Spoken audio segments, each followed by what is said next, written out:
All right, everybody, welcome back. It's the new year, 2025. And we're back with On Psych Off. We took a little bit of a hiatus from the podcast because we were doing some React videos, which we hope you checked out. Hope you liked. All right, a little new feature to the On Cycle repertoire. Yeah, right, as it were, and we had a lot of good responses from you guys. And for those of you who found us through the Reacts and are maybe checking us out the podcast for the first time, we hope you stay and hang out for a little while and take a look at it. Yeah. We're big on comments. Drop them in the bottom. Make sure you let us know what you're thinking and what you're feeling, because today, today's the day that you're definitely going to want to drop comments, because you know what we're talking about. It is the week of, what do they call the Janual? The Janual. The Janual. DCI's Janual Summit in January to talk about the new rules that are proposed for 2025. There's 15 of them, and that's what we're talking about today. So because there's a lot of them, so we want to get into them quick. We want to get into them, so let's get going. So, here we go. We might as well start. It's proposal number one, which I think it's crazy that it's number one, because it's wild. Probably the most polarizing. Coming out swinging. Yeah. Just getting in there. Probably coming out there. It's the most polarizing thing. Robbie's going to read exactly what it is if you've never seen it before yet, and we're going to read it word for word what the proposal is. Go ahead, Robbie. It's the longest one because it's got like 3 parts. So, proposal number one was basically an addition to the solo instrument categorization, right? So, as written, it says, this proposal seeks to introduce a new section, 4.8, solo instrumentation, to the existing equipment rules policy. This will permit each court to designate a single solo instrument of any type, acoustic, woodwind, electronic, or otherwise, for the duration of the season. It can be mic'd and amplified in any manner, including the use of effects without restriction. Got it. Right? So, that's the biggest one, right? Because everyone immediately hears woodwinds and DCI, and this is to me the first thing I thought was, this is just another attempt. It's like redoing a bill in Congress with a little extra spice, a little less zest on it to get it through. It's just another way of trying to stick. I believe that the heart of the conversation is so that we can branch out into that, but I just don't feel like there's a reason for it. Like, I'm okay with what they're asking for. Yeah. But it's the woodwind thing, right? We all know, we all talk about it all the time. We have marching band, it's fine. We have indoor color guard, we have indoor percussion. Drum corps is drum and bugle corps. It's for brass. That's what that's the biggest part of it. So why are we trying to introduce all that stuff into it? Yeah, right? I don't know, what's your take on it? Yeah, I think, again, I do also get where they're coming from with it, and we should say it was proposed by as well. So this is proposed by 4 different people: Michael Go, the Goff guy, that guy. You can look it up online. Mary Dwercott, Mike Ottos, and Tim Snyder. So basically, the Troopers people, right? Troopers admin, right. Which probably makes sense because they had many weird solo featured instruments they had. But here's the thing: you got away with it. Yeah. So why do we need to put it in the rules? Why are we adding to those things, right? To do that. It's right. We've already had strings, harmonica.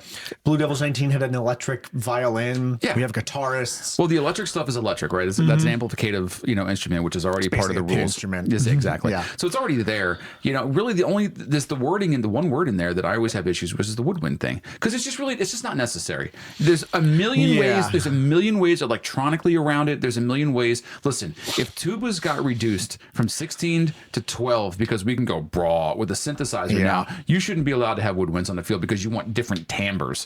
Part of the I know a lot of people, if you see online, will already claim the drum corps is dead and that it's not drum corps anymore. Yeah, of course. But I do think I think the identity of drum corps has evolved, but I think it is interesting to keep it separate from marching band. Yes, I agree. In terms of identity and composition. Right. And we already have really high-level marching band. They're really good. Yes. Yeah. Right? Yeah, the high school level marching band is crazy. I like having those two things be different. I like when I go to a marching band show, I have a certain certain expectations of things that I think I will see versus a drum corps. Right. If they just become homogenized, then it's like, well, what makes one special over the other? Exactly. Well, it's like I go to indoor percussion shows, and then sometimes there's like a brass player or a flute player, and I'm like, well, you guys are in for percussion. I'm here for percussion. I want to see people hit stuff. I don't want to see. Like, I have an avenue. I have something for that. Right. Yeah. And indoor winds groups are cool, and I want more of them not for winds to start coming into indoor percussion necessarily. Yeah, I don't need all that stuff. Like everything's fine being separate. It's totally okay. Yeah. And so I do think the good part about it is, at least with the rule, let's say it does pass, it does mandate that every core decide what that's going to be, pick one thing, so you can't be changing shit right through the middle of the season, and then just go, this is what it's going to be, and you can only be one, right? Yeah. I think it's a gateway drug for the next 10 years. I think that's what most people are kind of worried about. That's what I'm worried about, right? I can get behind it to some extent because I'd be interested to see what people do with it. You know, like the harmonica was really cool. The Troopers did. Obviously, the acoustic guitar and the electric guitar stuff and that they did the last couple of years is really, really neat. It's neat stuff. Yeah. You know, so I don't know. I don't know what a woodwind could bring. I don't. Yeah, that's not already there. One of the things I really like about drum corps is sometimes hearing famous melodies or famous solos that are not on brass performed on a brass instrument. Right. I think it's a cool novel concept. Yeah. It makes it drum corps that way. Yeah. It's not, it's not, I'm not listening to a famous, like you said, piece of music, whatever it is, performed on a flute. I'll go to the orchestra if I want to watch that. Right. Yeah. I'm looking for it to be done on the field. Blue Devils doing Flight of the Bumblebee, and anybody else has ever attempted to do it. That's a flute solo, and all of a sudden now it's done on a trumpet with 20 trumpets. It's ridiculous. You know, that's a sight to see, right? That's what you want to see. So I don't get why they're pushing so aggressively for it. It doesn't make much sense to me. I think we get one of these every year, though. But there's always one like this every year, right? So if there's some alterations to I could see it passing. This is a big one. So if you're still listening at this point and you're all heated about whatever Robbie and I are saying, please drop in the comments, because this one will be the one that everybody comments on. Let us know what your opinions are. You got to let us know what we're talking about, and see if you agree with this or not. Yeah. So I think I'll share an opinion I think I've shared in previous episodes, which is in terms of the creative process. I think people sometimes get so wrapped up in expanding the rules and expanding the possibilities and having all these tools and all these things that they sometimes miss that that constraints are sometimes really good for the creative process. Yeah, I agree. Right? Yep. Like everyone knows, so many people have this idea that like, oh, you have to be as free as possible to do your art, or else it's not going to be like, no, art is cool when you have to kind of problem solve. Right. With exactly. It. Right. Yeah. Like I think I know you sometimes have beef with putting effects on brass. And I do sometimes too, depending on how it's used. But I think I don't beef with it. Don't understand it. Yeah. Anyway. I think one of the best uses of it is in Bluecoats 2017. Okay. They have the two trumpet soloists at the very end doing the guitar solo from Psychopomp. Yeah. Right. And they have like in effects, like they have a wah pedal with distortion as they're playing. I think that's awesome. Yeah. Like that's a cool. If you're trying to do something to bring it back to a source concept, but on a brass instrument, that's what I mean. It's super neat. Right. So you're already doing neat things, and like you said, you're living within the constraints of what we have, and we're going from there. So we could talk about number one all day. I don't want to be harped too much because we want the episode to be 1,000 years long. So So that's proposal number one. We'll see if it passes in the next week. But so moving on to proposal number two. Yeah. Another heavy hitter one. Here we go. All right. So this is by, I swear, I think he put in maybe like 6 different proposals. Paul Rennick of Santa Clara Vanguard. Okay. Oh, yes. The performance order. The performance order one. I like this one. Go ahead, read it. I think this one's interesting. It will depend on its execution, right? Yeah. So this one's got multiple parts, but I think they're all important, right? Right. So as written, with the exception of regionals with performance order determined by previous placements, every corps would be required to perform first at a contest at least once during the season. Got it. Extra caveats on that. All corps finishing outside the top 8 would have the option to perform last in at least one show during the season. Okay. Any corps performing before intermission can have the option of a critique via video conference. Love that. And agreed upon time after the contest, limited to one video conference per week with selected judges. Correct. That's an interesting multi-part proposal. There's so much. There's one part that I would change to this proposal. Oh, yeah? There's so much that I like about it. Right? Yeah. So the one part that I would change, I don't like the wording of every corps will have the opportunity, has to perform first. I'd rather it say every corps has the opportunity to perform last.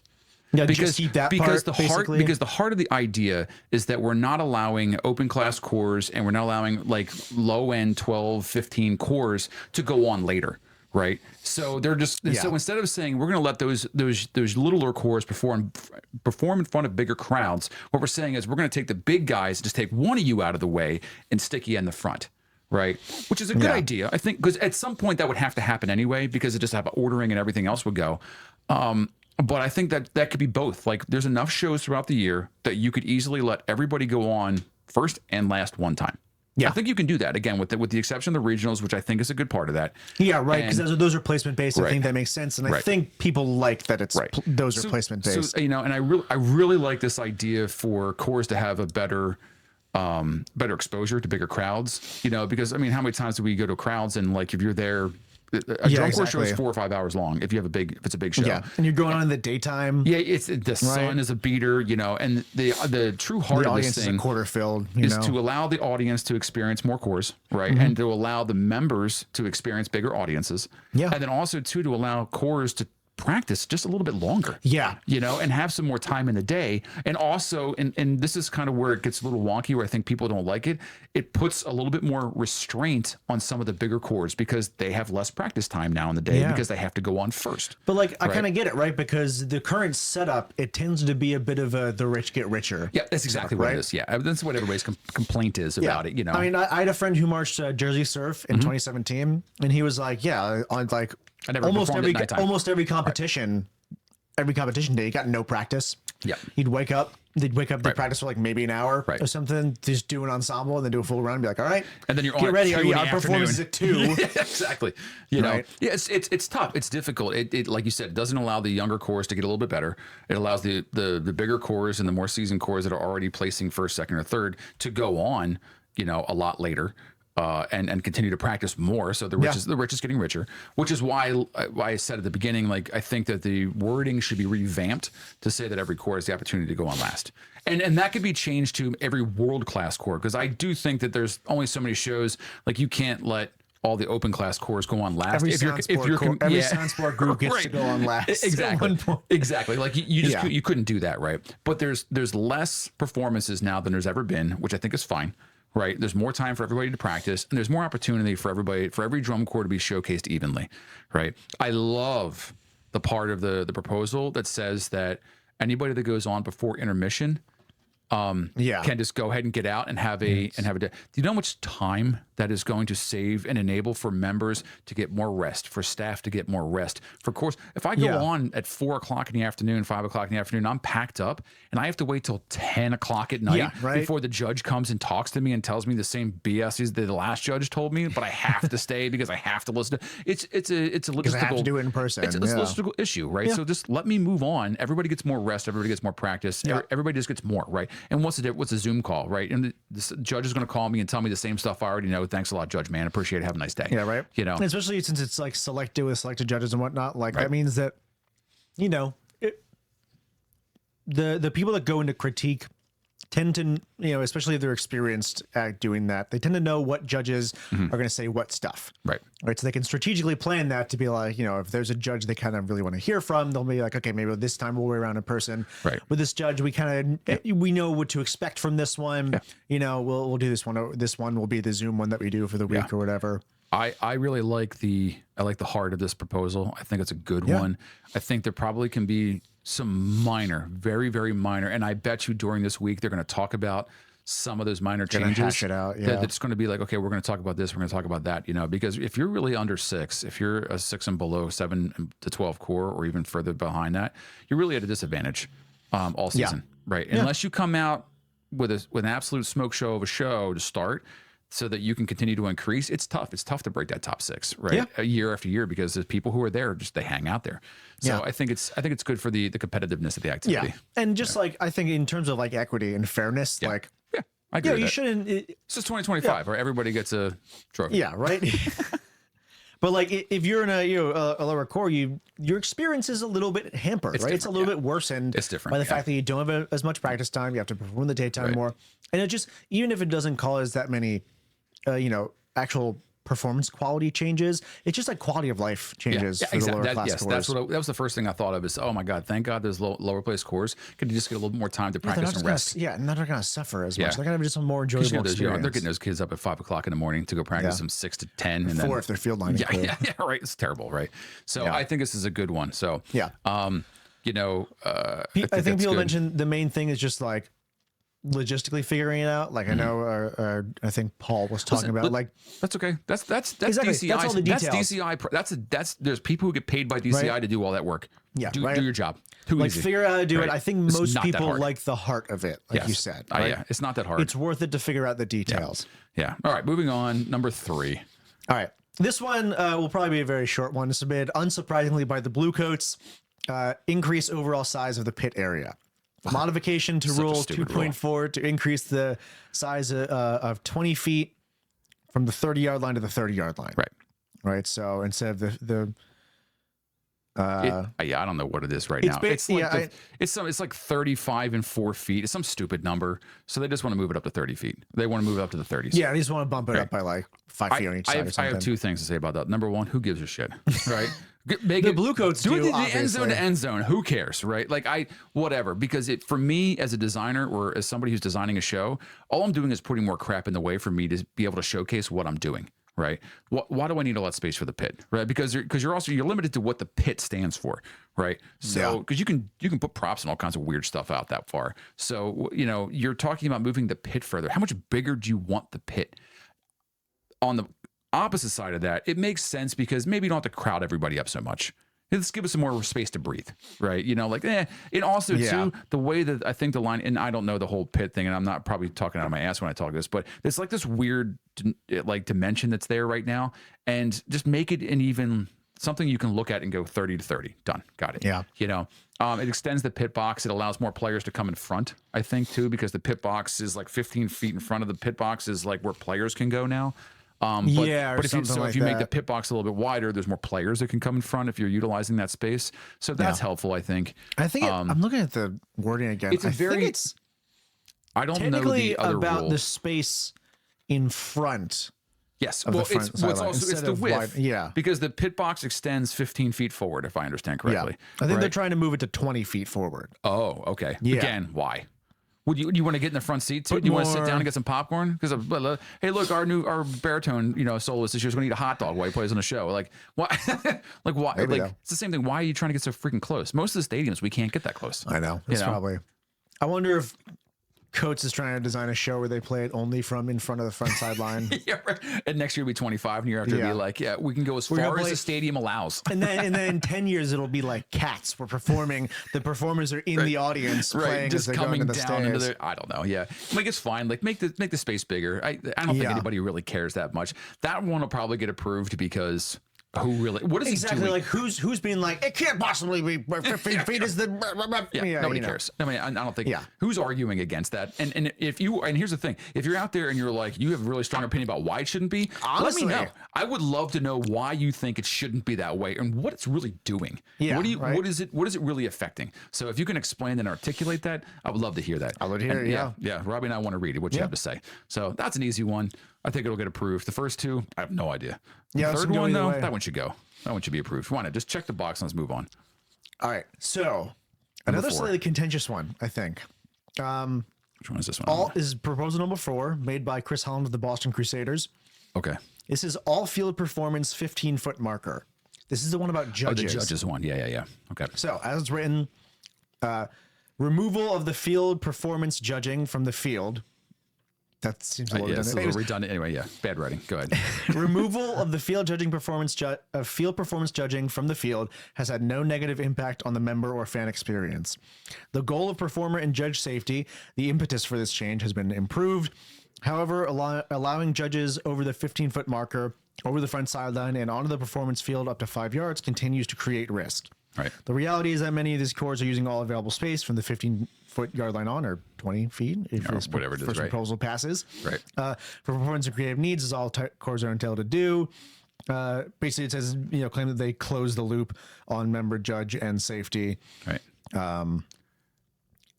So basically, right now we already in 90% capacity of eliminated field judges. Correct. I don't know if in case there's any very, very new DCI fans. Yeah. Go and watch some older videos. Awesome. And wonder at who those members in the green shirts and khakis are running around in the field. Yeah, I used to love crushing judges on the field. It's my favorite it's thing. a fun little I can tell you this as a member.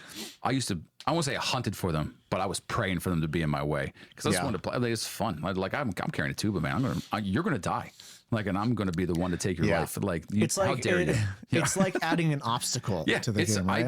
I don't know. If it's me as a member, it never bothered me. I marched for 15 seasons, right, with judges on the field. Never once. I bumped into one or two here and there. Never once did it really affect anything. It's not throwing me off. I think So here's the way. This is me being conspiracy theory-ish, right? I don't like the way that proposal is written. Because the entire thing is all about safety. I was about to say the same thing. And I was like, I think they're making it not you're an not, issue. Yes. They're making it, they're sort of, they're deflecting a little bit. Correct. That's exactly what I was saying. They're taking the idea that they just want to get rid of the judges off the field for whatever reason, right? Whatever their personal reasons are, we should get rid of judges off the field. Reasons. And I can think of the reasons too. But whatever your individual reason is for getting rid of them off the field, like it doesn't matter, doesn't whatever. You're just using safety as a scapegoat to go. Yeah. Because it's said in there like 14 times. Like safety. It's all the focus, right? Yeah, it's all the focus. Right? And I could even see show me one member who's ever broke a leg or a judge that was really seriously injured because they got bumped into. Yeah. Right. You know what I'm talking about? I've seen judges that have safe performances. Anyone ever watch Carolina Crown 2014 finals? Yeah. It's a great. For some reason, a snare with their harness, it just falls off. Yes. Randomly mid-performance. That dude is the dying. judge sprints and the performer just has to keep air drumming. Yeah. And he hooks it up. Yeah, it's awesome. Yeah, the judge sprints in and hooks it back on and gets it back onto him for literally the last impact of the show. I will say this too. Look at tons and tons of shows over the years too. How many judges on the field picked up shoes, picked up equipment that was lost, bass drums, drumsticks. Yeah, just because we talk about safety concerns. Plumes everywhere. We don't wear a lot of hats anymore, but there's plumes all over the goddamn place, right? So judges would be actively picking those things up and moving them out of the way, right? So now who's out there doing that now, right? So if you want to argue safety, those things are wildly unsafe because you can't even see them, right? I can't tell you how many times I tripped on a drumstick. Or the panic of even just seeing a drumstick, but knowing you can't get it because you have a dot to get to. Yeah, exactly. You're like, oh no, or a mouthpiece that fell down or anything else. Those are random happenstances that happen. The judges think it's fine. Whatever they decide on judges, as long as everybody's doing the same thing, I really don't care. Yeah. That makes no difference to me. I want to perform and obviously I want safety because I'm not saying we shouldn't be safe out there. Oh yeah, I think actual safety concerns are. I think it's one of the, you can take it off. I'm kind of not buying it. I'm not buying the safety thing. I don't buy it either. I think also, I think the real, let me look at and just, we can reconfirm it is. Yes, it was Chris Holland of the Boston Crusaders. But in general, I think, I'm not sure I agree with the very first sentence, actually. That the removal of the field judge has had no negative impact on the member or fan experience. I'm not sure that's a fully bulletproof statement. I don't know, but because I think what field judges do when they're there is they make it so that you can't hide. I love that. Yeah, I totally agree. Right. We've talked a lot about amplification and whatnot, and neither of us are big fans. I think a lot of DCI fans are not big fans of the stuff that the bigger chords are doing where they'll mic 4 people in each subsection. Yep. In each subsection, right? Trumpets, 4 lead trumpets, right. 4 seconds and 4/3, right? Yep. And then use them to balance the sound constantly. Yeah, because you have 20 or 30 amazing musicians and maybe some really great movers that aren't necessarily the greatest musicians. So hey man, don't play a lot of notes, Yeah, and it's like working around the constraints that we talked about earlier that I think are beneficial. Yeah. Right. I totally agree. And I don't think it I don't want to claim that it makes them ignore the other unmiked members, but I think it can't.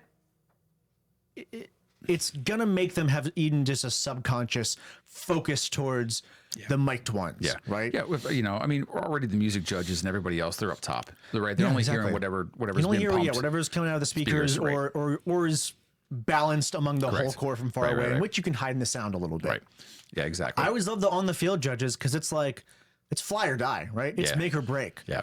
I love you have to be doing your thing right. You can't be hiding in the sound. Right? You know, I think personally too, as a member, as a performing member for years, is that it makes me realize how much I'm not doing at that moment.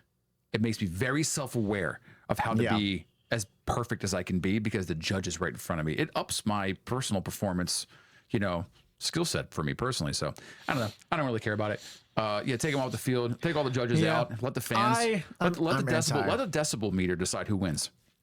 Let the fans cheer, baby. Let's go. I don't really care. They don't really mean much to me, right? As long as the Blue Devils don't win. I just think the way that it's judged will influence the way that shows are designed. Yes. And I think will take it in a further further step towards a style of production that takes the focus away from an all member experience. I agree with that too. So we're gonna get into other judge stuff. There's a couple of judge things on there. So some more judge stuff. Yeah. Here's another judge one. So this one's an interesting. Is this number 5 or 6? Should we do 5 and 6? This is number 5. This is the let's do 5. Yes, I know which one you're talking about. This is 5 and 6. Right. So these ones kind of have beef with each other, which I really love. I love how in the proposals there's kind of like a one up. So proposal number 5 was the proposal for an edition of Percussion 2, submitted once again by Paul Rennick of Santa Clara Vanguard. Basically saying, which that shocked me, by the way, but I'll tell you why in a minute. Go ahead and read it. Yeah. So it's start with the implementation of the last iteration of P2 for Percussion 2 judge used successfully for years, and finalize the detail with the entire Percussion Caucus. Basically, add another percussion judge to evaluate a wide variety of instrumentation and cohesiveness of the entire front ensemble. You're basically saying percussion is a very varied musical section. There's so many pieces to it, right? So get a second judge in there to be able to, which they had for years. They had years ago, and it worked just fine. Yeah, right. And the second one, Proposal 6, panel caption equity, submitted by Chris Holland of the Boston Crusaders. Basically saying that all caption areas, visual, guard, brass, and percussion should be equitably balanced in terms of caption evaluation. Yes. As in, this literally specifically mention if someone adds a proposal for a Percussion 2 judge, that means we'll also add a brass 2, a guard 2, a visual 2. Yes, which I totally agree with. I am all about more judges. I want 40 judges. Right. I'm down for more judges. And my question would just be of an achievability and logistics thing. Look, here's the thing. There's so much widespread. There's so much widespread. Put visual judge 1. You know, all judge 1s on the 40 on the left side, and all judge 2s on the 40 on the right side. That way they can't talk to each other. Put some visuals, judges in the end zones. Right. Judge everybody's lines, everybody's company fronts. Ugh, that'd be terrible. But my point is, so I want to say about what we thought was interesting that Rennick from Santa Clara Vanguard asked for the second percussion judge. You're already cleaning up pretty much year after year in the percussion category. Yeah, it was interesting. And you want to make a change to the judge's concept. I think it's really bold. I think it's a bold statement to go, you know. I think they're thinking, hey, we're cleaning up in percussion judges. Maybe we'll just get more of them on our side. To me, what it says is that it's almost like a call out. Tell me we're not the best. I'll put more judges out there. Put another bare eyes on here. Listen, I don't care. I say the same thing about the Blue Devils. Put some other. I said this in a lot of my other previous conversations about that. Judges from town to town, they outscore for some. They score up high, and then when the next judge looks at it and goes, "Oh, the previous judge scored this high. I can't go that much lower, you know, so I have to stay there." You're constantly pushing scores so freaking high that there's nothing else to do with them. Like, what do you do with? They just keep going. Mm-hmm. Like, that was my argument with 14 Blue Devils, right? That's how they ended up so freaking high. It's because they just got much clearer than everyone else. Shut up! I don't give a fuck. Fellini can suck it. But my point is that put more judges out there so that there's a more balanced caucus of people to go, you know, and who knows, like maybe you get 2 people who love the same core and are going to throw the scores through the roof or whatever it is. But then you have some more objectiveness to the idea of what's going on, right? And you have people in different skill sets. And I love the idea of, I think somewhere in that proposal, it talks about splitting up the, for the percussion 2, is like maybe having one focus just on the pit and one focus just on the battery. They didn't like specifically go 1-to-1, but they kind of implied that. Yeah, but exactly. Right? Focus on the variety of instruments in the front ensemble versus the battery, because like, they are. I would like, let's do you have a different set of instructors. Do brass judges and go do a low brass and a high brass. Go to town. You know what I mean? Like let's divide some things up. Get a woodwind woodwind judge in there when proposal 1 passes. give some space for some of because there's too much to look at. Drum corps is too fast, it's too furious nowadays. There's too much to do, there's too much to look at. Give more eyes on there and let them be more specific about what they're looking at, right? I think that's a great thing. And I like the equality across the board too. You absolutely should do that. One of the reasons why they got rid of the percussion 2 judge years ago is because of that, because there were 2 percussion judges, and correct me if I'm wrong out there, hive mind, is there wasn't 2 brass judges at the time that were like this in the same vein, right? Which is why they took the percussion 2 judge and they made him a music effect judge, or music analysis, I think is what they turned him into. And then I have the music analysis that covers all these different things. But like, I'm all for adding more judges, right?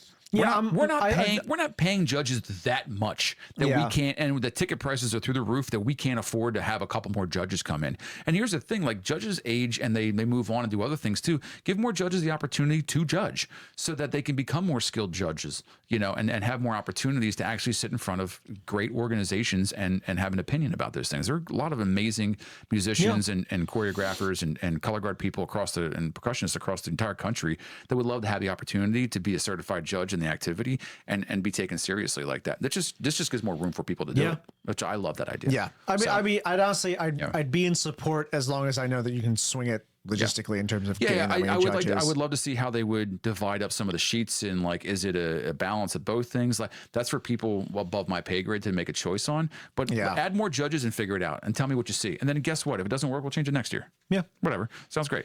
As long as the Blue Devils don't win this year. So, trying it. All right. So that's 5 and 6. Now we're 7. There's a couple of there's some easy ones that kind of breeze through. These next few, I think the next 2 that are on here.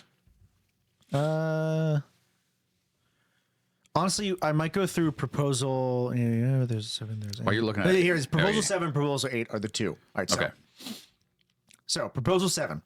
Wired network connection to audio mix era. These next 2 are like, they're no-brainers. They're no-brainers. It's like, why would we not do this, right? Correct. So, both of these are by Aaron Beck of the Bluecoats. The first one is require Lucas Oil Stadium to provide a hardwired network connection from the front 50-yard line to audio mix area near the judges. Yep. So I don't. Second one is require Lucas Oil Stadium to provide a dedicated audio power distribution system. Yes. Right. So there's no reason why we're going into an NFL stadium and bringing in generators. What is why? It's 2025. Using Wi-Fi. Yeah, and using why? So the Wi-Fi, like, I can kind of get behind it, but it's not secure enough, right? Yeah, just hardwire. It's. Yeah. Yeah, it's one cable. Everybody uses an XLR cable or whatever standardized audio dudes use. Like, go to town and you just have one 200, 300 fucking foot cord that's just right there on the 50 and right up there, and you go plink, plink, and your guy just plugs in and then he's done. You know, whatever it's attachments wild that you we need. have not already been using a wire connection, especially with how electronics dependent. Yeah. And it's more direct. It's more direct and it's more seamless. So you get more quality, there'll be less issues. I think I would want to be that way, and it gives them distance and space and all those other things too. Like, it might. I mean, I don't know if it would make it weird if you're working with a wireless connection and your own generator for all the whole season. They have to change it for finals, but I can't imagine it would be. I can't be that. I can't imagine it would be more of a hassle than it would be a time saver. I don't think it should be just for finals. I think it should be every show. Every show possible. Listen, whatever the DCI just come out and mandate, would go, this is the cord you're going to use. It's a 200, it's a 300 foot, whatever cord it is. In fact, DCI buy it for everybody. I guess the big thing is you have to give it to every get in contact and get permission and access from the owners of the stadiums would be the big thing. You could, so if everything's already pre-built in, that's a different conversation, right? Like we're talking about that. Run a freaking cable. Like whoever's sitting on the 50, dude, I'm sorry you paid $275 for your seat. You got a cable running through the middle of your chairs. Like, I don't care. You know what I mean? Like, Lucas Oil is a different animal, obviously, because it's a bigger thing. But there's no reason why there can't be something run ahead of time that just stays there during the show, and then somebody goes back and rolls it up. Yeah, it could just be like, hey, if you're doing the event, the same person who sets up the sous vide booths, whoever. Listen, DCI has an army of people that work for them. There's no reason why one guy can't go out there, run a cable, tape it down, and be done with it. Yeah, right. Go up the staircase, 50-yard line. I don't know, whatever. Underneath the bleachers and back up the bottom side. Like, it's what is it, 20 minutes of work? Then it's done. And then everybody that's the standard for every single show. Right. Yeah. So I think this one, if it's doable, complete no-brainer. I think so too. Yeah. The only snag I would see is if it's like the DCI core admin are proposing this. I'm not sure if I don't know what the contract is with Lucas Oil that they have with DCI, and Listen, who would have to renegotiate that. I mean, but look, like, geez, if we can try, it cannot be that hard. It's not like they're like, hey, Lucas Oil, here's an extra $100. Let us I'm plugging in a bunch of stereo equipment. Like, you're running a multi-billion-dollar freaking stadium and an air conditioning system to keep that place cool. Yeah. Like, it's beautiful in there every single day. And, and with the hottest days of the year, and it's 68 degrees inside that place. It's awesome. There's no reason why that's not part of it. Yeah. All right. It's a no-brainer. Good job, Lucas. So, some interesting ones. I think 2 in a row by the Battalion. These are by Tyler Hess and Brian Ellis of the Battalion. These are really good ones. I know. I think I think I am in favor of both of them. So let's start with the first one. There's some wordings that I would change, but yes, yeah, right. But so first one is member contract termination. Proposal number 9. Yep. Basically, update the terms of a signed member contract for participating organizations of DCI. Currently, signed member contract can be terminated at any time by the performer up until May 15th with no consequences or anything. And they can go do something else with it. Right. Proposal aims to amend it with the following: still allowed to bow out at any time before May 15th, but I think they want to move to May 1st though now, don't they? I don't see that in here, but maybe. I think it might be. It's the next proposal. Anyway, proposal aims to amend it to say that no contracted member who self-terminates their contract will be allowed to enter a new membership agreement with another DCI participating organization during the season. Correct. So basically, the aim is to stop people from taking a contract somewhere. Mm-hmm. I guess still auditioning or maybe singing a video audition again. They don't want people jumping ship right before spring training. I can tell you this right now. This is what happened. And the Battalion put this out there because it happened to like 6 or 7 of their members last year. Yeah, where I'm sure it happens to a ton of the lower open class or lower world class course. It destroys the open class course. They have members that are on the cusp of being really good or marching with their dream corps, right? Yeah, and for whatever reason, they start camp and everything else, and they're still kind of like, because every corps has their, oh shit, like my guy broke his leg, I gotta call another kid to come in and be an alternate or whatever the case may be, right? And so they have alternates. Yeah, exactly. And then you call them in. Yeah, and they call them in, and then they call them and they go, hey man, do you want a contract with the Bluecoats? And you're in the Battalion. Yeah, I'm leaving the Battalion to go march with the Bluecoats. It's a shitty thing to say, but who's not going to do that? Exactly. Right? Yeah. So I can't blame people that much on an individual basis, but I also can't blame the directors for being this is killing smaller corps. Yeah, yes. It's not only that too, but it's about commitment, right? Right. Drum corps. Whatever happened to loyalty? I mean, yes and no. I come from that old school version of that. Right. You join a corps, kind of get it, and you're there for 30 years. You just never leave that corps. That's not necessarily how it is nowadays, which I think is fine too. I don't mind jumping ship, but I do believe once you start, you finish. Yeah, I think there's a difference between jumping ship between years. You know, someone marching. If you finish a season and next year you want to go seasons, then Devils for their age totally out. Fine. I'm okay with that. But nowadays. I think it crosses a line into leaving your corps out to dry when you do that right before spring training starts. Especially if you've learned or during. I mean, listen, you're talking about May 15th. Some corps are in spring training already. Carolina Crown, who started in whatever 3 January. weeks before. Yeah, whatever it was. But when if you're doing that and you're getting in there, and it's specifically the member contract, which I like that they say member terminated, which means that if the corps goes, hey man, you're just not cut in exactly here, right, you can go march someplace else. It's totally fine. Yeah, absolutely, absolutely. You can go someplace else. I think that works very well for some of the upper place corps. If you're in, maybe Knights or in Madison, and you're troopers and you're there, and maybe you're just not kind of cutting it through like part of that, or you get hurt, or you're like whatever the case is that's stopping you from being a member of that organization, and the organization goes, hey, you got to go. You can still go March Battalion. They probably have spots open, or Spartans, or anywhere else that's a smaller corps that's still going to perform well, win an open class championship, whatever the case may be, and be productive still for the season, and maybe just get your chops up for the next year kind of thing. I think that's fine. I think that's totally fine.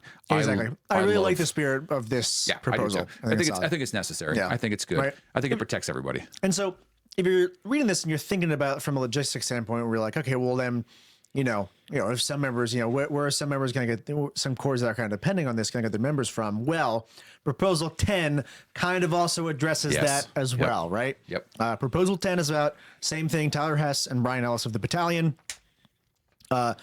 total number of allowed participants. The wording of this one is slightly weird, but right. So proposal is to further define the maximum number of members in the participating organizations of DCI. Currently, the policy defines minimum and maximum number of field participant levels, but off-field participants are not defined. Yes.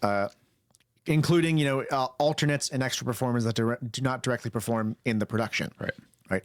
Basically, amending that the new membership maximum numbers will include on the field and off the field performers. Essentially, I think biggest thing, limiting how many alternates cores can take. Right. Well, and that's basically saying you don't have any alternates.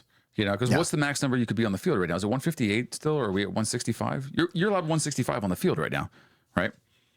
Yeah, I think so. So I mean, again, when we talked to Connor from the Blue Devils last year, right? He was telling us that they have 2 or 3 alternates per horn in the horn line. That's 12 or 13 to 14 alternates just in the horn line. Yeah. Right. Well, part of me, I don't know if you've ever been in a drum corps, but you go through that many alternates sometimes. And here's the thing, and I get that. There is a date limit to that, right? It's like I think maybe that's the May 1st one. Like whatever your number is by May 1st, you contract as people go. So that's a one that'll never get passed. There's no way it'll get passed. The way it's written right now, it will not get passed because you're right. You need alternates, right? You need some amount of alternates. You have to have this. People will get injured, or they back out, or they self-terminate their membership, right? So you can't say May 1, everybody that's on your contract, that's the only people you can have. And then maybe, like somebody sprains their ankle for 2 weeks. Someone breaks their You have to foot. get rid of that person and be done with them and bring somebody else in on a new contract and terminate that person's contract because they have a sprained ankle for 2 weeks, because maybe it gets better, maybe it doesn't. That's what you have alternates for, right? So you have backups for. We had a kid who got a really bad infection on his toe, and he had to go home. I think that there should be a limit on alternates.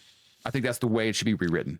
I think it's a reasonable proposal, because basically what they're saying is that a lot of the top cores will, because they can, they'll take like 5 alternates for a section or something. It's ridiculous. I think we had 5 alternates at the start of our season, and by the end of the, by the time all the contracts went out, I think we had 4 or 5 alternates. By the time this season started, that was down a few. Sure. Because we had people, I think we had 2 people that were brought on permanently. 3 people, I think, that were brought on permanently. Right. Blue Knights had like 6 alternates or something in the baritone section. 3 by the time the season started.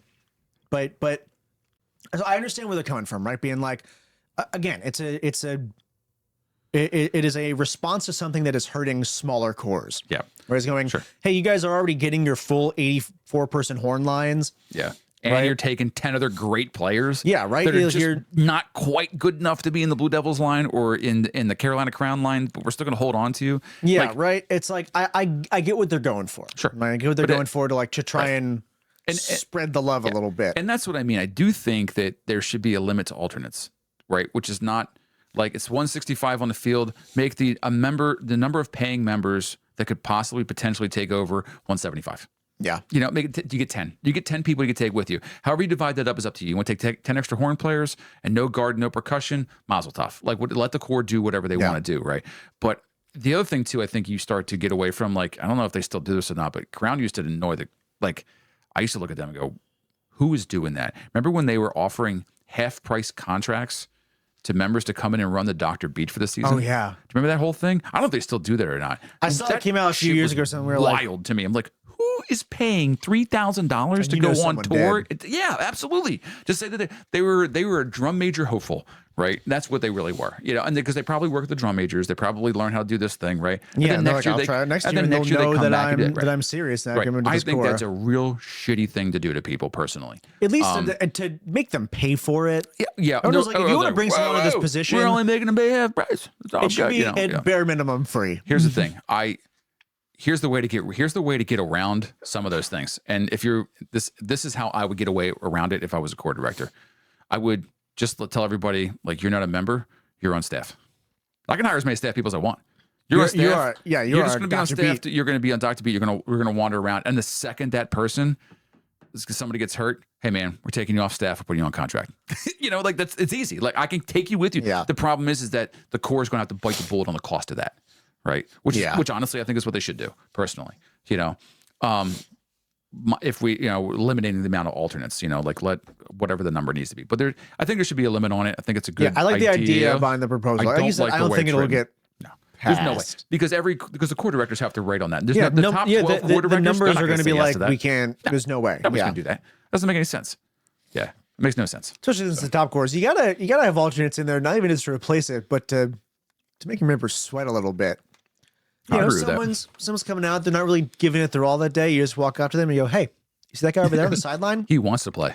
He's gonna have your dot if you don't get your shit together." Exactly. Yeah. Yeah. I mean, you're not wrong. Yeah. Yeah. All right. So, here's another. I think this one's kind of a slam number dunk. 11. Number 11. Yeah. Was this the show information?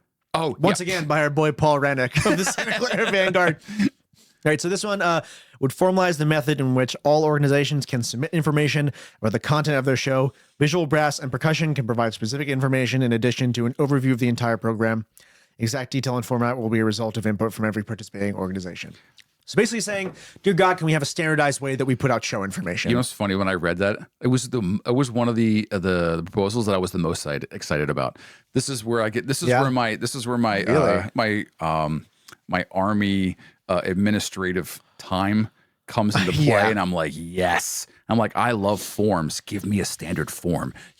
Because watching it drives me bonkers every year when people put together all these weird descriptions of their shows, and I'm like, why can't I think, and I have to go back and look years ago when the PBS tours were still out there, the PBS things were out there, and the things, they would have the drum majors come in and they basically read a script, and it was identical. If you watch any of the older early 2000s, late 90s shows, the drum corps is like, we're this person and that person from the whatever corps, and this year our show entitled blah blah blah. We're playing excerpts from blah blah blah blah blah blah blah blah. Hope you enjoy the show. That's just a script. It's just a standardized script, and everybody read it the exact same way. I love that. Let me know what you're playing. That's all I need. Just communicate clearly, and it doesn't stop you from doing your artsy, fun, show announcements. Right? It just makes it it just gives a formalized way to be like, I just want to check what the rep is that everyone's playing. Exactly. Yeah. You go to one place, I can look, and everyone's rating the same way. You can still have your fun. Hopefully going semi-viral announcement videos. Those are cool. I like those. I like that they exist. I want both. I wanted a standardized format there. That's a no-brainer. That'll get passed. Because I really hope so. First off, if you're saying no to that, tell me why, because I'll fight you. Yeah. All right. It doesn't make any sense. That's just dumb. Thank God. Yeah. Right. Those are no-brainers. Here's another one. So this is another pair. This is proposals 12 and 13. Yeah. This one, I gotta say, this one's maybe my automatic. They better pass this one. There's zero reasons why either of these two don't get passed. Yeah, I don't know the second one just because I don't know the guy, but but either way, every trophy has a name. Yeah, right. So proposal 12 is for the high music proposal, submitted by Jarrett Lippman of the Boston Crusaders. Right, basically saying recognition of music performance excellence. This benefits the student performers, teachers, and greater DCI educational and adjudicative community by further emphasizing the value of performance excellence in the music education. Right? An award for outstanding music performance, right? This award would be an average of the 3 nights total music score, including brass analysis and percussion. And an addendum also saying if directors were to prefer, the award could be based only on the analysis caption. Because it's already a desire. Yeah, should there be a desire to narrow the focus of the award? Because I think either way that they do that, I'm just hugely in support of overall music. Absolutely. I think. Give me more trophies. Yeah, I want more trophies. Yeah, there's give no more stuff reason out there. to have an individual guard trophy and a full overall visual trophy, and not have a brass percussion and overall music. Yeah, exactly. Right. I really like the idea of it. I kind of personally, I would hope it would be judged in all 3 categories. Actually, I like the idea. I'm back and forth on it. So I like it because then it's everyone's. Well, I guess music analysis, everyone's still contributing, which I appreciate. Yep. But I like that it's specifically just it's one. Yeah, I mean, I'm okay with it. I mostly like it because it's how I've judged high music. Yeah. I already in my head, I look at music and go, oh, Crown won music this year. Or Coates won music this year, basically, right? Is what I think. Even if they didn't have high percussion or high brass, they just collectively had, the highest music score. Right. I think it's a great idea. Yeah, right? I agree. Might as well make it you have your broad general effect category. You have your two broad visual and music categories, then you have your subcategories for each subsection. Yeah, listen, and then the next proposal is who to name it after, right? Yeah, right. Whatever. So that's the the proposal guy. 12, was the Archie Garland Miller. Gary Markham High Music Award, right? Yeah. Same guy, Jarrett Lippman from the Boston Crusaders, basically saying, obviously everyone's got a name, right? The Jim Ott, the Sanford for percussion. Fred Sanford, Right, Yeah, the George Zingali for percussion, right, or for visual, whatever it is. Yeah, high visual. high Sorry. visual. I don't know, I said percussion twice, but because you're you. yeah. Right, basically going, if we're gonna have an outstanding music award, we need to name it in memoriam after someone, somebody. right? Let's make Makes it this sense. guy. Make it Too this guy, easy. Garland Gary Markham from the supervisor of instrumental music in Cobb County, Georgia, who passed away an adjudicator for DCI and BOA for decades before he passed in 22. He's a guy who was super important to the activity. Let's name some shit after him. I love exactly, it. yeah. Absolutely, 100%. There's no reason why you shouldn't, right? I think there should be 30 trophies at championships, right? I want to see high score. I want to say like straightest legs. Let's do it. Yeah, You know, I like was high feet award, right? High feet award. I don't care. Whatever. Like I love random trophies. Like, and here's because And this one I think makes the most sense. yeah, well, you give the opportunity for other organizations to have some clout. You know, if you're not winning, because we all want to win, right? But you know, like, and I think you've said this before on the podcast, like, you know, when you're in a core that maybe has a really great section, maybe not so, and a section that's struggling a little bit more, you're like, how high can we move up just in our section, right? Yeah, can that'll get eyes on you. Can we win more, a brass award when the percussion's falling behind? Can we win? Yeah. Look, a great Yeah. example of that is the Cavaliers from 2 years ago, when they were in 7th place and their horn line was struggling and they won high percussion. Yeah. That is an individual achievement for a section. That's awesome. Give me more opportunities, or anybody more opportunities to showcase the greatness that you are in that category, so that we can be rewarded for that. Yeah. I love it. It's too easy. Yeah, right. Too easy chewing. So, I think, right? Check, give it to them. Sounds great. Yeah. You know, the only other thing I would say is if there's somebody else that wants to fight for Exactly. a more important person's Yeah, name. more important person's Whatever. name. I don't know. Yeah. Yeah. The Henry Winkler Wichita, Kansas Award. I don't know. Whatever. The Rip Van Winkle. Yeah. Who cares? Whatever. All right, so we're down to the last two. I got, I think, one interesting one and then one pretty easy one. Yeah. So proposal number 14, the general effect adjudication change. This one's interesting. Yes. Again, from the Troopers crew, I can pronounce all your names: Michael, Mary, Mike, and Tim. Tim. Tim. So it says currently, Enchanter of the Year. general effect, or GE, is evaluated as a single component encompassing both visual and musical elements. This proposal seeks to enhance the clarity and fairness of scoring by separating GE into two distinct categories: GE visual and GE music. The change aims to provide a more nuanced assessment of each course performance through general effect music and general effect visual. Yes. Right. I love this, and I'm going to put on my hater hat for half a second, because I think general effect visually, right, has a lot to do with movement. It has a lot to, not just how straight are your legs and how on time your feet are, right? It has a lot to do with design, right? And I've said this for years, because you know I'm a hater. The Blue Devils they move great. They look awesome when they move. I don't think that they move. I'm never generally affected by their movement. Okay. Speak for yourself. Yeah, I get it. Whatever. I don't think that they do anything that crazy exciting, personally, right? So, they have moments, right? I think they're minimal, right, in comparison to other cores that are doing things that are way better. And I think effect-wise, that is generating a significant amount of effect. You know, it's a great example. That's Phantom last year, right? When they had the Z pull at the end, and that is a visual effect that was awesome, right? It goes together with the music. The music was effective, but the visual was also effective, right? You look at Carolina Crown last year and that opening hit sequence when everything's rippling. It is a very amazing visual effect, right? I didn't think for Carolina the music was fine. I didn't think the music was necessarily a huge general effect moment in that moment, but I felt like the visual was more effective in that moment. So split them up, and because there's not a lot of cores moving and playing the way that they used to 10, 15 years ago, right? You look at Crown Drill from like 2010 to 2016, and they are flying and playing at levels that no human being should be allowed to be able to do. Right. It's all to it. Right. Nobody does that anymore. Everybody's standing still and playing. So let me be judged in my musical effect when I'm standing still and doing my thing. I would worry that would further the divide of this. I want to see more moving while playing. Well, right? I do too, and I think there's a place for that. But right now, it's all being clumped into one, and you're really not. You're not engaging. You're not judging, and how people judge changes how the activity is produced, because everybody is trying to produce something that the judge is going to be impressed by.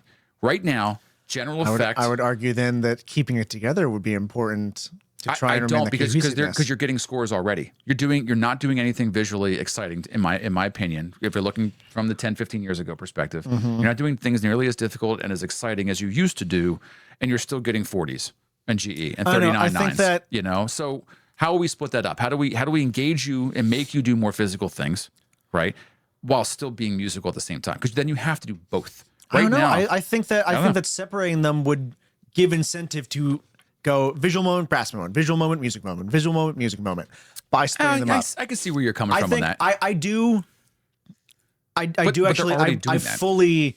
Well, yeah. Well, so don't give in. I guess. I personally, this is one of the ones I'm fully anti. Actually, I think because there's no other category in the judging sheets that you could possibly ask, how do the visual and music work together? Right? Visual, you're just looking at visual. And maybe you're considering you're subconsciously going to be judging a little bit of the music and how that works together. Right. Music, you're just judging music. You know, brass, you're just judging brass. But also, and it's incorporated in there. Yeah, it is. But it is not specific, right? Yes, correct. Right. The demands, right, and how that affects how difficult it is to play brass might be considered. General effect, the way it is right now, is the only one that goes, are you performing your show, and did you design your show so that these two components are working in tandem with each other? Yeah. The visual moments bring out the brass moments, and the brass moments, I keep just saying brass because I'm such a brass guy. Yeah. Right. But the visual moments bring out the music moments, and the music moments bring out the visual ones. Right. To include the color guard. I learned this about the way that they do the GE judging, which made me support it even more. Okay. Which is what they do is they get two GE judges that are judging everything, one from a more visual background, one from a more music background. Right. I think that's already kind of covering our bases. Right. I don't want to separate those two things. I think asking whether or not all these things work together to form one big, just what is the effect? Listen, so then how about this, right? Then this is, hey, DCI, pay attention. I got something for you. Oh, geez. Make it three things then. Make one an all-encompassing judge. It's already the highest pointed section, right? Maybe. So if we have two, we're going back to the other proposal, if you're going to have two percussion judges and two music judges and two or brass judges and two visual judges, they're all getting 20 points per, right? The GE section is 30 or 40 points, whatever. It's 40 points right now? Yeah, it's 40. You're getting... You know, 4/10 of almost 50% of what your score is overall is coming from GE. Let it be three judges. Let it be a visual specific, a music specific, and then how it fits together specific person, right? And then divide the sheets equally, and then let those three scores come together and equal to 40. You know, in some version of division, you know, whatever it is. My issue with like separating them specifically is also like, I know it's not technically, but aren't music analysis and visual analysis people kind of already? Aren't they kind of already but that's, visual GE judges? But see, that's the point, basically. Though, is that that's why I want more judges, is so that we can get away from aren't they kind of already doing that? It's like a music judge going, hey, I see what you're playing, but I see the difficulty of the visual responsibility you're being asked while playing that. I didn't ask you about the visual responsibility. You're supposed to be judging music, right? And now I love getting credit for it. Intersectionality is going to be, but that's the point. Though, well, let's make something that is intersectionality, you know, or whatever, you know. I think that's what the current setup of all around GE judges already does, though. Maybe, I don't know. Yeah. I don't know what the right answer is, because judging is always. I think I'm fully team keep the GE judges not visual and music. Interesting. I mean, because I just want like. Here's what I want. GE to me always reads as that's basically the show design category. Right. The general design. How does the whole thing fit together? Here's where I come from it. We complain and we bitch about, and everybody out there complains and bitches about one side or the other, right? Doesn't matter what side you're on. You complain about, well, this is why, and this is this, and this is that. You can't see what it looks like until you change it. You can't see what it could be until we try something different, right? I'm not saying make a change forever. You know, if we change it for 2-3 years. Look, a lot of people are asking. I think there was a couple. There was a couple proposals that was 2014 and 2018. It was a different way. I can't remember which judging group it was like that, and it worked fine. And then we went away from it for some reason. I was gonna say this is several years back. We changed from GE Music and GE Visual Captions to just GE. Right, exactly. Right? But so we've already done it. We've already tried it, and we're asking to go back because it doesn't work. I don't think it's not. I don't think it doesn't work. If anything, I'm curious why Troopers is proposing this, because I would think in the past few years, especially, they particularly benefit from just having an overall show design judged category. Yeah, right. What do you guys? Don't look a gift horse in the mouth, Troopers. I think you're benefiting from this. Same thing about SCV. Why are you asking for a second percussion judge? The ones you're getting are already giving you the scores you want. So why are you asking for that? And I do think it's because you can. As a director and as somebody as a caption head and those kind of things, there are some people that are very much for themselves, right? And that's fine. But I do think the core of those positions, most people want to see the activity grow in a fairness way, right? But let's continue to grow and move in directions, because we have to be malleable as we change all these other things. You have to change different things, right? So that it stays fresh and it stays fresh and equal and together. You have to find a way. My proposal for DCI, more evil, live backwards. You have to figure out a way to kind of move through those things. I always like seeing change, right? Yeah. Just to see what it does. And I'm okay, because here's the thing, nothing says you can't go back, right? So you have a couple of weird years where you're like, all right, and then we can go back to that. Like, just because you added something doesn't mean it's the proposal about the woodwind thing, right? Put it in. See what happens. I'm not sure. If 17 cores come out next year with saxophone solos because they want to play jazz, get rid of that. Pull the shit. ripcord. We're experiment gone wrong. Let's get rid of that thing. I do actually think your proposal for 3 GE judges would actually be great. Yeah. I mean, one for overall visual design, overall music design, one for overall design. Yeah, design. Yeah, exactly. Right? Like a cohesive design concept. As long as we're adding judges in every category. Let's put judges everywhere. Yeah. I'm like, I want 30. I told you, I want 30 judges. Right. Yeah. Let me know what your opinions are. Like, I want to know what you're talking about. That you send your drill sheets to beforehand. You go, here's our show, and they judge you based on just the drill sheets. I have said that, not necessarily the drill sheets, but I've said that for years. Like, there's no reason why we have videotapes and everything else. So then we're recording. Yeah. That's what we're playing, man. Because here's the thing: as a designer, I want the judges to pay attention to the things that I want them to pay attention to. Yeah. Right. Because that's why I designed it that way. Yeah. Right? Study your stuff. So study up the judges we've had. I think most of the best judges we've had are the ones that talk about how they looked our stuff up. They looked at our source material. They looked it up, and they know what we're going to play. Yeah, they have a general idea of what they're going with. Doing. Yeah, exactly. That you should study. Like, you're a judge. You're taking a test, basically, right? And you should study before you come. Yeah. And here's the thing: we should be giving you the cliff notes. As cores. Here you go. Exactly. Here's all the notes. Here's all the information. All right, that's enough of that nonsense. So I think number 14. I think most contentious between the two of us, which I think is interesting. So definitely for that one, leave your comments down below. Yeah, there's no reason why. Tell us why. Tell everybody why Robbie's wrong and I'm right. Whatever your opinion is. Sure. This one's an interesting one. I think this one's a shoe in. Right? Yeah, it's proposal number 15. This one's like how do we not have this already? All right. So no, proposal number 15, update percussion instrumentation. Oh, yeah, this one. Got it. Submitted by Eric Cosme of the Mandarins.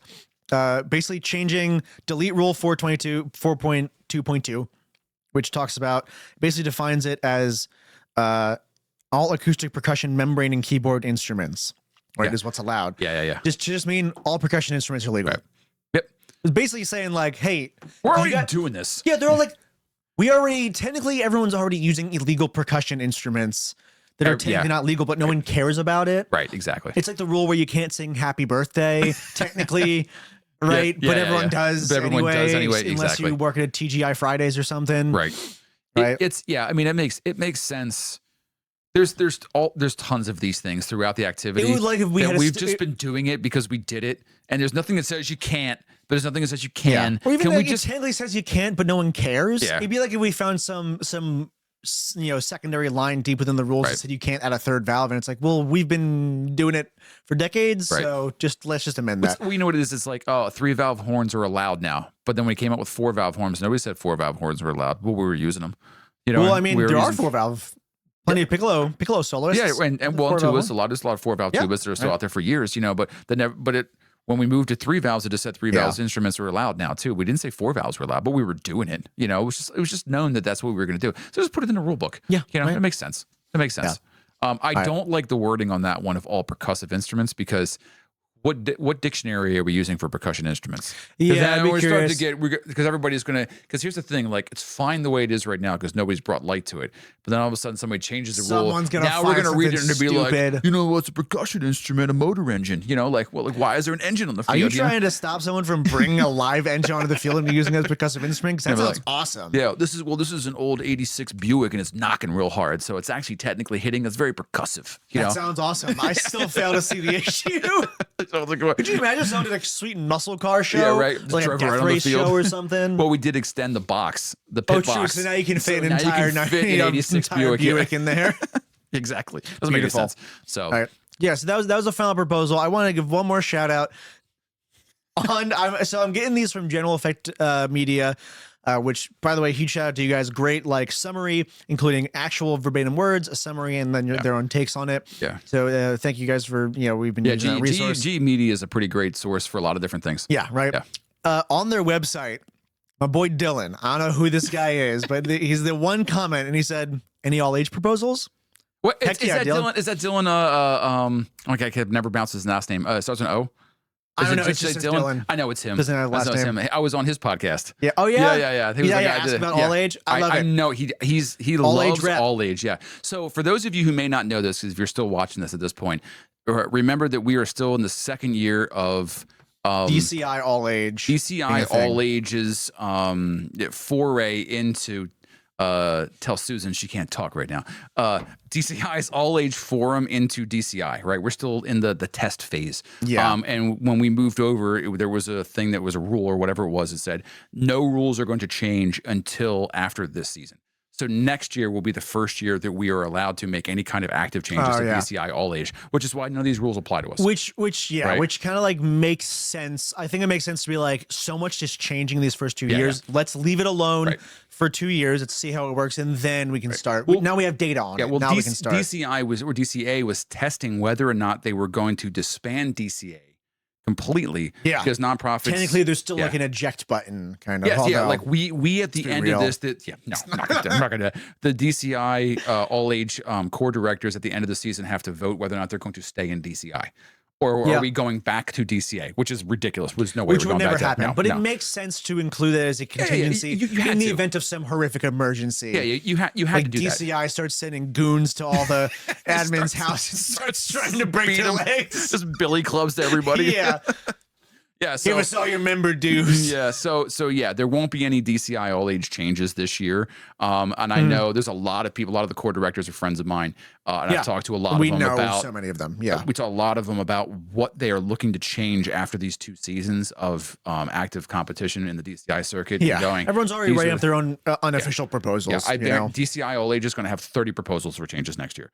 And that's crazy. This is a high amount of proposals. I think someone, even General Effect Media, mentioned there were only like 6. There were 6 proposals last time. Yeah, no, I love 15. There's over 20. I think 6 of those go together. Two of them. There's like 3 I think sets there's in of reality 2s. there's basically 10. Yeah, right. Yeah, Which I think it's a solid number. It does not feel overwhelming. Exactly. So I think it's fine. So. That's about it for us. I don't want to keep the episode nice and short, but if you're watching, hope you're watching this weekend. The DCI Rules Congress, their annual meetings going on. They're putting DCI's putting a lot of stuff out. Go out there and check it out. Do your own research, read up. When the rules come out, we're going to throw up another episode and talk about what actually passed. What passed, what didn't, see what how makes this sense. will change the landscape of DCI. Right, yeah, and I'll tell you why everything's wrong, and I hate the Blue Devils more. No, I was kidding. Yeah. It'll be literally good. no proposal submitted by the Blue Devils, and you will find a way. I was shocked because last year they had a crazy one, and I was like, of course you would submit that one. I can't remember which one it was. It was like allow plastic horns in the field or something. It was something ridiculous. I was like, you would do, Blue Devils. Extend the showtime limit to 30 minutes. Whatever. It was something stupid. I was like, of course you would ask for that. But anyway, that's it for us. I hope you guys are commenting down there. Make sure you guys like, share. All that good stuff. Right, if you're not doing it right now, you better because this episode will kind of be, I don't want to say obsolete, but it'll this is all current stuff right now. And So get on like that before, share it around to anyone who's interested in DCI stuff, right? Yeah, share it around. Let your friends know that we're talking about this stuff. Yeah. So but until then, we hope to see you next time. But off cycle.